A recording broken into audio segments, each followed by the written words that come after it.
দশম শ্রেণীর শিক্ষার্থীবৃন্দ, তোমাদের সকলকে স্বাগত জানাচ্ছি। আমি জয়তুশীল, সহকারী অধ্যাপক, বান্দরবান ক্যান্টনমেন্ট পাবলিক স্কুল ও কলেজ।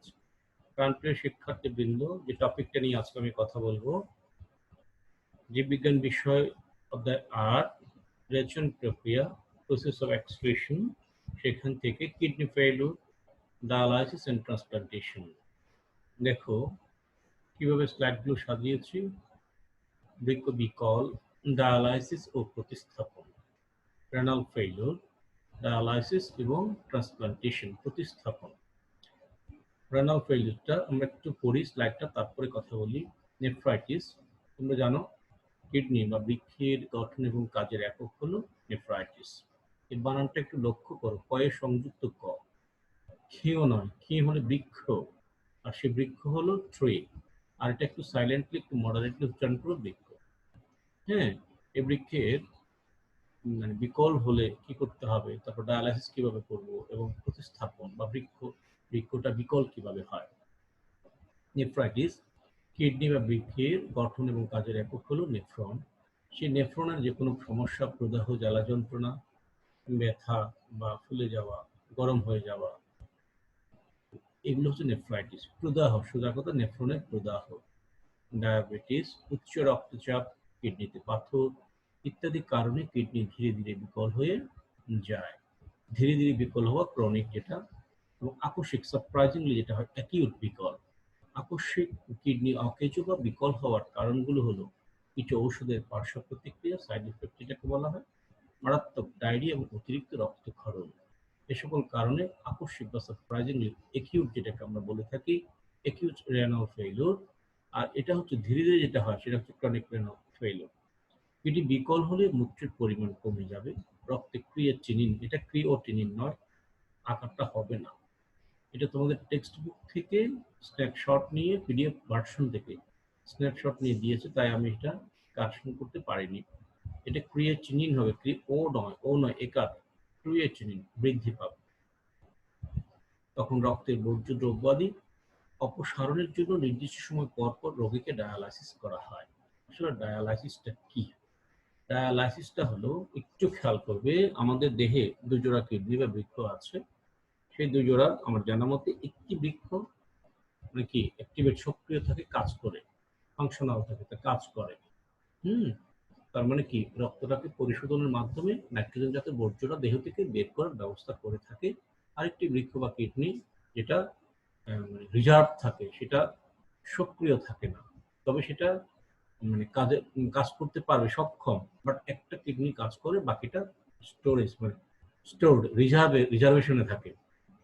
যেটা কাজ করে, যেটা ফাংশনাল, সেটা কোনো কারণে নষ্ট হয়ে গেলে যেটা রিজার্ভে থাকে সেটা সক্রিয় হয়, এবং সেটাই রক্ত পরিশোধনের বা রক্ত পরিস্রাবনের কাজটা করে। এইভাবেই আমাদের দেহে যে রক্ত, সেই রক্তের মধ্যে যে নাইট্রোজেন করতে বর্জ্য উপাদানগুলো আছে, ammonia, urea, uric acid, urochrome, hippuric acid, xanthine, hypoxanthine, creatinine, এই ধরনের বর্জ্য দ্রব্যগুলো দেহ থেকে অপসারণ এর কাজ বৃক্ষের মাধ্যমে, কিডনির মাধ্যমে সম্পাদিত হয়। যাই হোক, এই কোনো কারণে যদি রেনাল ফেইলিউর ঘটে, তখন রক্ত থেকে নাইট্রোজেনাস ওয়েস্টেজ, নাইট্রোজেন ঘটিত বর্জ্য উপাদানগুলো আমরা বের করে দিতে পারি না। সেগুলো রক্তে বেড়ে যেতে থাকে, বৃদ্ধি পেতে থাকে। তখন রক্ত কি, বর্জ্য উপাদান যেহেতু দেহের ক্ষতির কারণ হয়ে দাঁড়ায়, তাহলে কি করতে হবে, রক্তটাকে পরিশোধন করতে হবে। কৃত্রিম উপায়ে একটা মেশিন তৈরি করা হয়, মানে কিডনি মেশিন। সেই কিডনি মেশিনের মাধ্যমে রক্তটাকে পরিশোধন করা হয়, যে কাজটা কিডনি করত। পরে রক্তটাকে পুনরায় রোগীর দেহে ফিরিয়ে দেওয়া হয়। এইভাবে আমরা ডায়ালাইসিসটা করে থাকি। আবার কোনো কোনো ক্ষেত্রে কিডনি ট্রান্সপ্লান্টেশনও করা হয়। সেই বিষয়গুলো নিয়ে আমরা এখন দেখবো। পরের স্লাইডে যাই। দেখো ডায়ালাইসিস, এটা ডায়ালাইসিসটা অনেক অনেক মানে তোমাদের এখানে অনেক খুব সংক্ষিপ্ত আকারে দেওয়া আছে এসএসসি লেভেলের বইয়ে। ইন্টারমিডিয়েট লেভেলের বইয়ে তুলনামূলক এসএসসির চেয়ে আরেকটু বিশদ পরিসর দেওয়া আছে, সেটা দেখলেও আমরা বেশ ভালো ধারণা পাবো। তবে আপাতত এই লেভেলে, এসএসসি পর্যায়ে, এসএসসি লেভেলে এটুকুই জানি। ডায়ালাইসিস কি, দেখো, বৃক্ক সম্পূর্ণ অকেজো বা বিকল হওয়ার পর বৈজ্ঞানিক উপায়ে রক্ত পরিশোধন করার যে প্রক্রিয়া, তার নাম ডায়ালাইসিস। রক্ত পরিশোধিত করার নাম ডায়ালাইসিস। আরেকবার দেখো, বৃক্ক সম্পূর্ণ অকেজো বা বিকল হওয়ার পর বৈজ্ঞানিক উপায়ে রক্ত পরিশোধিত করার নাম ডায়ালাইসিস। সাধারণত ডায়ালাইসিস মেশিনের সাহায্যে রক্ত পরিশোধিত করা হয়, পরিশোধনের কাজটা সম্পন্ন করা হয়। এই মেশিনের ডায়ালাইসিস টিউবটির এক প্রান্ত রোগীর হাতের কবজির ধমনির সাথে এবং অন্য প্রান্ত ওই হাতের কবজির শিরার সাথে সংযোজন করা হয়। ধমনী থেকে রক্ত ডায়ালাইসিস টিউবের মধ্য দিয়ে প্রবাহিত করানো হয়। এর প্রাচীর আংশিক বৈষম্যবেদ্য হওয়ায় ইউরিয়া, ইউরিক অ্যাসিড এবং অন্যান্য ক্ষতিকর পদার্থ বাইরে বেরিয়ে আসে। আসে পরিশোধিত রক্ত রোগীর দেহের শিরার মধ্য দিয়ে দেহের ভিতর পুনরায় প্রবেশ করে। এখানে উল্লেখ্য, ডায়ালাইসিস টিউবটি এমন একটি তরলের মধ্যে ডোবানো থাকে যার গঠন রক্তের প্লাজমার অনুরূপ হয়। এইভাবে ডায়ালাইসিস মেশিনের সাহায্যে নাইট্রোজেন গঠিত ক্ষতিকর বর্জ্য পদার্থ, ইউরিয়া এবং অন্যান্য বর্জ্য পদার্থ বাইরে নিষ্কাশিত হয়। তবে এটি একটি ব্যয়বহুল এবং সময় সাপেক্ষ প্রক্রিয়া। আমরা একটু দেখব ফিগারটা এখানে সাজিয়েছি, আবার এই জায়গাতেও বড় করে দিয়েছি। এটা ব্যাখ্যায় আসে। একই ফিগার দেখো, এটা হচ্ছে পেশেন্টের একটা হাত। এইটা একটা ব্লাড ভেসেল, এইটা একটা ব্লাড ভেসেল। এখানকার রক্তটাকে লাল পিগমেন্ট দ্বারা লাল করে দেখিয়েছে, এটাকে নীল করে দেখিয়েছে। কারণ আছে, এটা হচ্ছে ধমনী, এটা হচ্ছে শিরা। ধমনী দিয়ে সচরাচর রক্তটা হৃৎপিণ্ড থেকে দেহের দিকে যায়, দেহের বিভিন্ন অঙ্গ প্রত্যঙ্গের দিকে যায়। তো এদিকে যখন একটা টিউব প্রবেশ করাবো, এটা ক্যাথেটার বা সূচের মাধ্যমে এই রক্তনালীতে ধমনীতে যখন একটা টিউব প্রবেশ করাবো, তখন রক্তটা টিউবের মধ্যে আসতে থাকবে। কারণ রক্ত সাধারণত অক্সিজেনেটেড ব্লাডটা ধমনীর দিক হৃৎপিণ্ড থেকে ধমনীর মাধ্যমে দেহের প্রান্তীয় অঞ্চল দিকে যেতে থাকে। তাই এখানে এমন টিউবটি সেট আপ দেবো যেটার মাধ্যমে রক্তটা বাইরে বেরিয়ে আসে। এখানে হয়তো একটা ডিভাইস আছে যেটাকে পাম্প করে রক্তটাকে আমরা টেনে এই টিউবের মধ্য দিয়ে চালনা করব। এই টিউবটির মধ্য দিয়ে রক্তটাকে চালনা করব এবং এটা অক্সিজেনেটেড ব্লাড, যেটাকে আমরা চালনা করছি। এবং এই জায়গায় রক্তটা পরিশোধিত হবে, হওয়ার পর ঠিক এই পথে আবার রিটার্ন একটা টিউবের হয়ে এই ব্লাড ভেসেলের সাথে আমরা যুক্ত করে দেবো। এটা হচ্ছে শিরা। কেন শিরা দিলাম? শিরা কি করে দেহের প্রান্তীয় অঞ্চল থেকে রক্তটাকে কালেক্ট করে হৃৎপিণ্ডের দিকে নিয়ে যায়। এখন এটা কালার নীল কেন? নীল হলো শিরা সাধারণত যে কাজটা করে, ডিঅক্সিজেনেটেড ব্লাড অর্থাৎ অক্সিজেনবিহীন রক্ত, অর্থাৎ carbon die oxide enriched blood এই দেহের প্রত্যেকটা প্রত্যন্ত অঞ্চলে, কোষে কোষে, সেল, টিস্যু, অর্গানে যে রেসপিরেশন হয়, শ্বসনের ফলে কার্বন ডাই অক্সাইড প্রডিউস হয়, সেটা দেহের জন্য ক্ষতিকর। সেটা হৃৎপিণ্ডে নিয়ে যায়, হৃৎপিণ্ড থেকে ফুসফুসে যায়, ফুসফুস থেকে আমরা এক্সহেল এয়ারের মাধ্যমে, নিঃশ্বাস বায়ুর মাধ্যমে বাইরে বের করে দেই এবং কার্বন ডাই অক্সাইড মুক্ত হই। তো এটা যেহেতু ডিঅক্সিজেনেটেড অর্থাৎ কার্বন ডাই অক্সাইড এনরিচড, সেই জন্য এটার কালারটা দেখানো হয়েছে কিরকম, নীল করে দেখানো হয়েছে, যাতে করে আসলে রক্ত যে নীল সেরকম না, মানে দেখানো হয়েছে একটা ধমনী একটা শিরা আলাদা করা হয়েছে।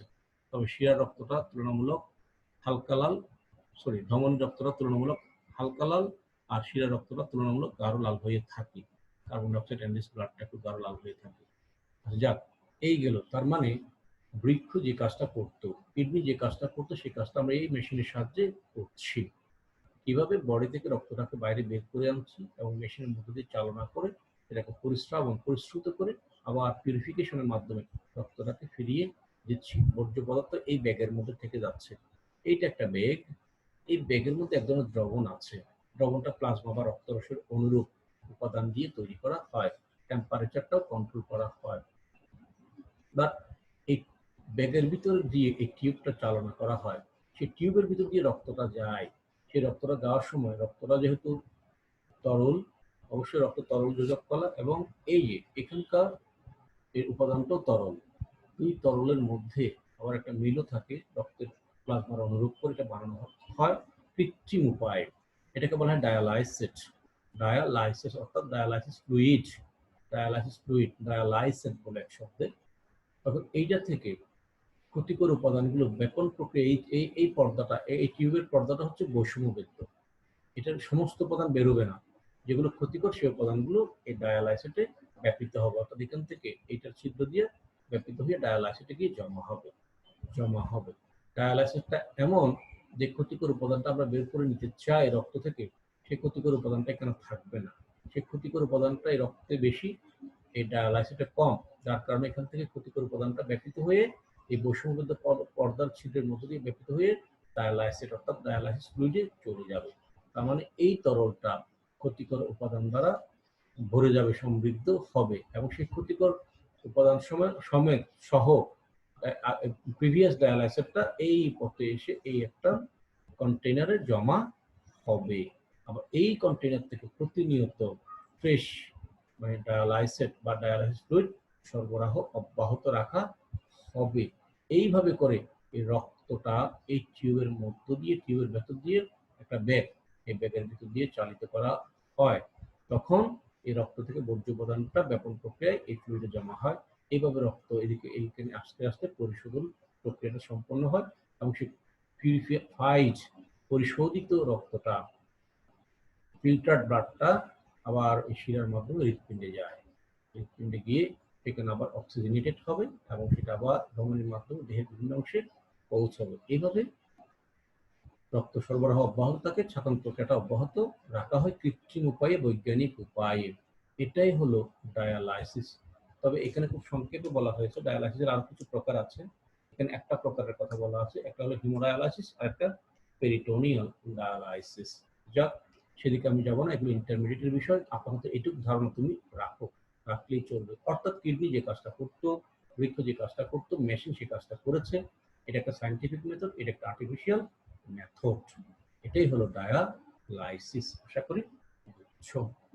দেখো এখানে এই যে রেখাচিত্রের মাধ্যমে দেখানো হচ্ছে, এই যে রেখাচিত্র, তারপর কি বলছে, ডায়ালাইসিস মেশিন থেকে রক্ত শিরায় প্রবেশ করছে। এই যে এখানে কি বলছে, ধমনী থেকে রক্ত পাম্পের মাধ্যমে যে একটা ডিভাইস পাম্পিং করা হচ্ছে, ডায়ালাইসিস মেশিনের মধ্যে প্রবাহিত হচ্ছে। এই যে আংশিক বৈষম্যবদ্ধ প্রাচীর বিশিষ্ট ডায়ালাইসিস টিউব, এই টিউবটা আংশিক বৈষম্যবদ্ধ। ডায়ালাইসিস ফ্লুইড, এটা ফ্রেশ, এটা এখানে যাবে কন্টিনিউয়াস, এবং এটা হচ্ছে কি ইউরিয়া ও অন্যান্য বর্জ্য পদার্থ সমৃদ্ধ ডায়ালাইসিস ফ্লুইড। এটা অনেকটা ডায়াগ্রামেটিক ফিগার, অ্যাকচুয়াল মেশিনটা একটু ডিফারেন্ট। এটা তোমাকে জাস্ট একটা ধারণা দেওয়া হয়েছে কাজটা সম্পর্কে। ওকে, আশা করি বুঝছো। এইভাবে রক্তটাকে পরিশোধনের প্রক্রিয়া সম্পন্ন করা হয়, যার নাম ডায়ালাইসিস। এরপরে আসুন প্রতিস্থাপন, কিডনি প্রতিস্থাপন। কিডনি বিকল হলে ডায়ালাইসিস করা যায়। এটা বেশ জটিল, ঝামেলাপূর্ণ, ব্যয় সাপেক্ষ, ব্যয়বহুল, সময় সাপেক্ষ, বা ট্রান্সপ্লান্টেশনও হয়। অর্থাৎ কিডনি প্রতিস্থাপন করাও যায়। প্রতিস্থাপনটা কিভাবে করা যায় এখানে আছে, আমি পড়বো, পড়ার আগে আমি কিছু কমনলি কথা বলি। কিডনি যদি ফেলিউর হয়, তখন পেশেন্টকে বাঁচানোর জন্য তার নিকট আত্মীয় হতে পারে, বাবা মা, ভাই বোন, খালা মামা, যাদের সাথে ব্লাডের রিলেশন আছে, তাদের সাথে টিস্যু ম্যাচ হওয়ার সম্ভাবনা থাকে খুব বেশি। তাদের থেকে কিডনি নিয়ে কিডনির ট্রান্সপ্লান্টেশন করা যায়। অথবা মানে মৃত ব্যক্তি বা অন্য একজন ব্যক্তির কিডনি, ও এখানে মৃত ব্যক্তি বলেছে, শুধু মৃত ব্যক্তি কেন, যে কেউ একজন কিডনি দান করতে পারে যদি টিস্যু ম্যাচিং হয়। এবং সেই ওই যে বলছিলাম একজন মানুষের দেহে দুইটা কিডনি, একটাই তো কাজ করে আর একটা রিজার্ভেশনে থাকে। তো কোনো ব্যক্তির দুইটা কিডনি যদি শক্তি ভালো থাকে, মানে ভালো থাকে, তাহলে তার থেকে একটা কিডনি আরেকজনকে দেওয়া যাবে, কারণ একটা কিডনি কাজ করে এবং একটা কিডনি দিয়ে সুস্থ সবলভাবে বেঁচে থাকা যায়। এরকম বেঁচে আছে অনেক রেকর্ড আছে। দেখো প্রতিস্থাপন কি হচ্ছে, যখন কোনো ব্যক্তির কিডনি বিকল বা অকেজ হয়ে পড়ে, তখন কোনো সুস্থ ব্যক্তির কিডনি তার দেহে প্রতিস্থাপন করা যায়, তাকে কিডনি সংযোজন বলে। কিডনি সংযোজন দুভাবে করা যায়, কোনো নিকট আত্মীয়ের কিডনি অথবা কোনো মৃত ব্যক্তির কিডনি রোগীর দেহে প্রতিস্থাপন করা যায়। নিকট আত্মীয় বলতে বাবা মা, ভাই বোন, মামা খালাকে বোঝায়। মৃত ব্যক্তি বলতে ক্লিনিক্যালি ডেড, ব্রেইন ডেড মানুষকে বোঝায়, যার আর কখনো জ্ঞান ফিরবে না, কিন্তু তার অঙ্গ প্রত্যঙ্গ কৃত্রিমভাবে জীবিত রাখা হয়েছে। মরণোত্তর চক্ষুদানের মতো মরণোত্তর বৃক্ষদানের মাধ্যমে একজন কিডনি বিকল রোগীর জীবন বাঁচানো সম্ভবপর হতে পারে। মরণোত্তর সুস্থ কিডনি দানে মানব জাতির উপকার করা যায়। এটা কিভাবে? অনেকেই মরণোত্তর মানে চুক্তি করে যায়, উইল করে যায় যে আমি মারা গেলে আমার কর্নিয়া দান করবো, কিডনি দান করবো। এরকম হলে মারা যাওয়ার একটা নির্দিষ্ট সময়ের মধ্যে এগুলো তার বডি থেকে সেপারেট করে কৃত্রিম উপায়ে ল্যাবে রেখে দেওয়া হয়।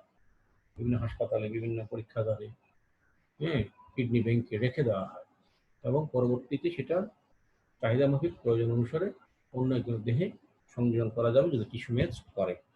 যাই হোক, পৃথিবীতে লক্ষ লক্ষ কিডনি অকেজ রোগী কিডনি সংযোজনের মাধ্যমে সুস্থ জীবনযাপন করছে। আমাদের দেশেও কিডনি সংযোজন কার্যক্রম সাফল্যের সাথে করা হচ্ছে। তবে আমাদের দেশে আইনগত জটিলতার কারণে রক্তের সম্পর্ক না থাকলে রোগীকে কিডনি দান করা যায় না। এই জন্য অনেক সময় রোগী জরুরি কিডনি প্রতিস্থাপন থেকে বঞ্চিত হন। একটি কিডনি কার্যক্রম থাকলে সেটি দিয়েই একটি কিডনি যদি কার্যক্ষম সক্রিয় থাকে, অ্যাক্টিভ থাকে, একটি কিডনি কার্যক্ষম থাকলেই সেটি দিয়েই জীবন ধারণ করা সম্ভব। তাই একটি সুস্থ কিডনি প্রতিস্থাপন করে রোগের চিকিৎসা করা যায়। তবে দেখতে হবে যে টিস্যু ম্যাচ করে কিনা। পিতামাতা, ভাই বোন এবং নিকট আত্মীয়ের কিডনির টিস্যু ম্যাচ হওয়ার সম্ভাবনা সবচেয়ে বেশি। দেখো, অস্বাস্থ্যকর জীবনযাপনে, দৈনিক অপর্যাপ্ত পানি পান করলে এবং অন্যান্য নানা কারণে মূত্রনালীর রোগ দেখা দেয়। মূত্রনালীর সংক্রমণ হলে মূত্রনালী জ্বালাপোড়া সহ নানা উপসর্গ দেখা দেয়। ডাক্তারের সত্তর পরামর্শ এবং চিকিৎসা গ্রহণে অনেক ক্ষেত্রে সম্পূর্ণ আরোগ্য লাভ করা সম্ভব। আগে ধারণা করা হতো সবার দৈনিক 8 গ্লাস পানি পান করা উচিত। তবে আধুনিক গবেষণায় দেখা যায় পানি পানের স্বাভাবিক মাত্রা ব্যক্তি, লিঙ্গ, কাজের ধরন, শারীরিক অসুস্থতার প্রকৃতি এবং আবহাওয়া ভেদে ভিন্ন হতে পারে এবং প্রয়োজন অতিরিক্ত পানি পান করা ঠিক নয়। তাই পিপাসা পেলেই পানি পান করা উচিত। অতিমাত্রায় খাওয়া যাবে না। পানি পানের পরিমাণটা দেখ, এখানে কয়েকটা ফ্যাক্টর তো দিয়েছে, ব্যক্তিভেদে, তার জেন্ডার ভেদে, কাজের ধরন, শারীরিক অসুস্থ, এগুলো ভেদে কম বেশি হতে পারে। কিছু প্রিকশনস আছে দেখো। অনেকে ডায়রিয়া বা বমি হওয়া ছাড়াই গরমে ঘেমে গেলে, ক্লান্ত অবস্থায় কিংবা তেমন কোনো কারণ ছাড়াই খাবার স্যালাইন পান করে থাকেন। এটি একেবারেই ঠিক নয়। বিশেষ করে বয়স্ক মানুষের বেলায় ডায়রিয়া বা বমি ছাড়া অন্য ক্ষেত্রে অতিরিক্ত খাবার স্যালাইন বিপদ ডেকে আনতে পারে। এমনকি ডায়রিয়া বা বমি হলেও তাদের ক্ষেত্রে চিকিৎসকের পরামর্শ মোতাবেক সঠিক পরিমাণে স্যালাইন দিতে হবে। সাধারণ ক্লান্তি বা ঘামের ক্ষেত্রে লেবুর রস এবং সামান্য লবণ মিশ্রিত শরবতই যথেষ্ট। ডায়াবেটিস না থাকলে এতে কিছুটা চিনি যোগ করা যেতে পারে। অর্থাৎ কি ধরনের শরবত খেতে হবে, কি ধরনের পানি খেতে হবে সেটা বলে দেওয়া হয়েছে। মূত্রনালী সুস্থ রাখার উপায় একক কাজ তোমরা করতে পারো। মরণোত্তর বৃক্ষদানের বিষয়ে পোস্টার অঙ্কন করো, সেন্টার স্থাপন করো সচেতনতা সৃষ্টির জন্য। শিশুদের টনসিল এবং কোষপাসটা থেকে সাবধান হওয়া প্রয়োজন, কেননা সেখান থেকে কিডনির অসুখ হতে পারে। ডায়াবেটিস এবং উচ্চ রক্তচাপ নিয়ন্ত্রণে রাখা উচিত। ডায়রিয়া ও রক্তক্ষরণ ইত্যাদি দ্রুত চিকিৎসা করতে হবে। ধূমপান ত্যাগ করা এবং ব্যথা নিরাময়ের ওষুধ যথাসম্ভব পরিহার করা প্রয়োজন। পরিমাণ মতো পানি পান করতে হবে। সবচেয়ে বড় কথা, নিয়ম মেনে জীবনযাপন করতে হবে। আশা করি বুঝতে পেরেছো। তেমন আর কিছু নাই। তো একটা হোমওয়ার্ক দিচ্ছি, বৃক্ষের ডায়ালাইসিস প্রক্রিয়ার বর্ণনা দাও। আজ পর্যন্ত সবাই ভালো থেকো, সুস্থ থাকো। Best of luck. Thank you very much.